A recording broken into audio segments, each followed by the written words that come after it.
Today we're working on a 2010 Ford Fusion, and I was getting a check engine light which gave me a code of P1450, which is a bleed up fuel tank issue. After going to the code reader, that's what the error code that I got, and indicates that I need a new Vapor solenoid, Vapor Canister Solenoid. So I got one, and it was $17. Here's what it looks like. Pretty simple part, and I'll show where it goes in a minute. But I think the tools that we'll need today are the socket wrench, 8mm, and after you're done installing this, I don't think the check engine light will go away. So you'll need to either get a code eraser. Maybe you can find someone that'll store will let you click the erase button, but generally they don't. But I got this from Amazon, $35, and it was well worth, I think, the price, because I can always check the code without having to go to the store, and of course I can just delete it after I make the change. So the part goes here in the front. Put the light on it here. It's this part right here, and it's got two 8mm bolts, and then you've got two electrical connectors. One here which had tape around it. I just took the tape off, and then this here. So it's right in the front, right in the center, and I'm going to start taking it apart and come back to the video once I've made a little bit of progress, since I only have one hand. Okay, so I've took the two bolts out here. They're just 8mm, as I said earlier, and then this little electrical connector comes right off of here, and right off of here. Take a little bit of tape off, and then there's a little tab here with your thumb. It should just pop right out. Then once it comes out, you have this little white clip here, and so they stick right here, and I just sort of pinch it with my fingers as much as I could, a little bit, then stuck a plier in there, or I'm sorry,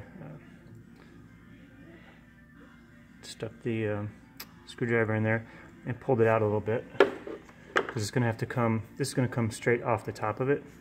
So I'll take this out with my hands here. Well, that looks like it's as far as it's going to go. So now I'm just going to try to pull this off here, and I have to hit pause again while I do that. So yeah, I just pulled it straight off, and it'll just come out and look just like that.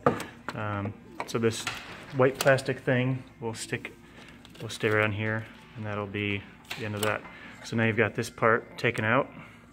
So now we're just gonna make sure it looks just like the other one, which looks like it to me.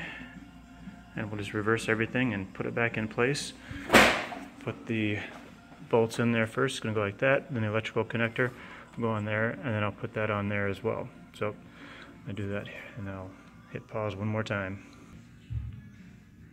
Alright, I've got the new part in there. I've got the two bolts on there.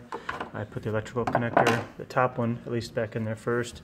Push that white clip back in there, and you can see how it was originally with the two white clips, and that's what I was talking about. You just squeeze that a little bit, and then take your screwdriver, pop it out, or you can just use your finger, either one.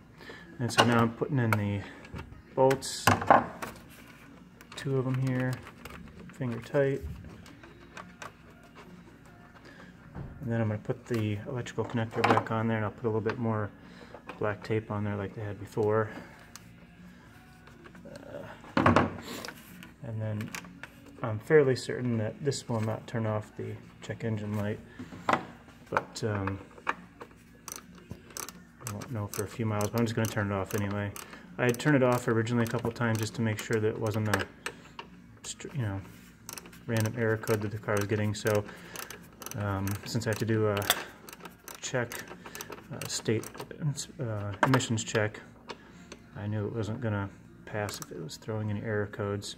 And if you try to get rid of the error code right before an inspection, they have a machine that'll know how far away or how long ago you turned off the check engine light, and so they could actually still fail it, because they'll say there's not enough mileage reading on the engine itself.